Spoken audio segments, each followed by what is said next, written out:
I'm here in front of the Church of the Reformation. This is a Lutheran church just around the corner from our ministry center on Capitol Hill. It's kind of a fun place. Some kids are out playing in the yard of the church, and this is where I will be on election day, early in the morning, casting my vote. This is my voting location, and I hope you know where your voting location is, because that will be the most important thing you do tomorrow. I should say second to prayer. And as we're approaching this enormous decision, this very consequential act that every American citizen, whether you're born or naturalized as an American citizen, this is an inherent obligation that each of us have to our own country. And it's a way to bring our Christian principles to bear on our culture and our civilization here in America. So I hope you'll take that seriously. A lot of people have asked me my opinion.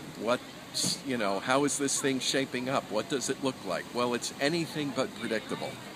And I don't care which side starts predicting.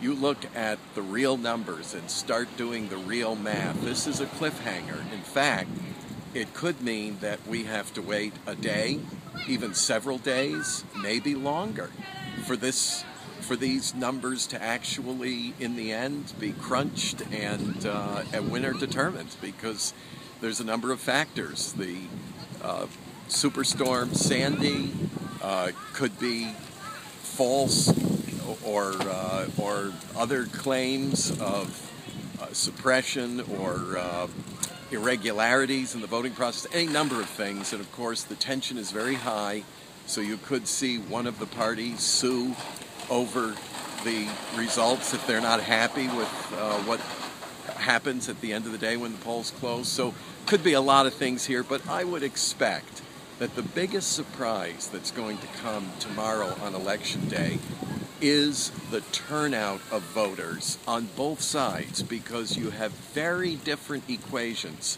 at work.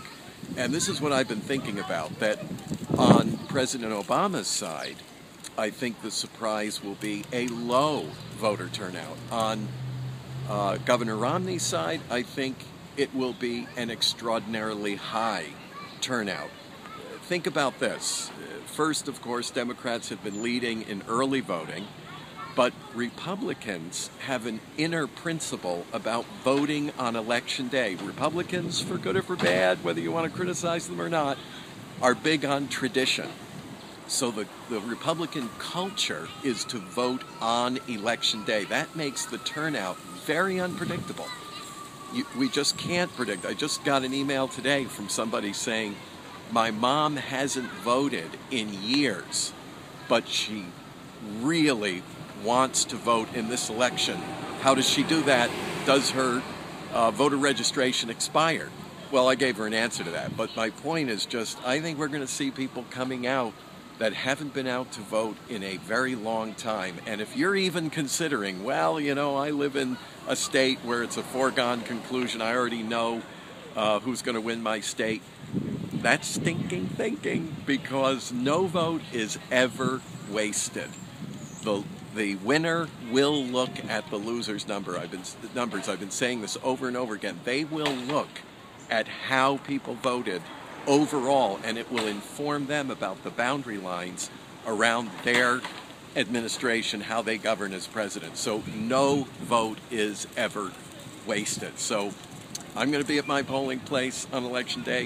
Hope you'll be at your polling place, and perhaps you'll bring somebody along who needs a companion, maybe an elderly person, or you'll offer child care to a single parent or a dual income household that has a tough time getting out to vote, because sometimes a day can run away from you. So make sure you get out there early and get other people out there early, because once the polls close, you lose that opportunity, and that would be a terrible lost opportunity.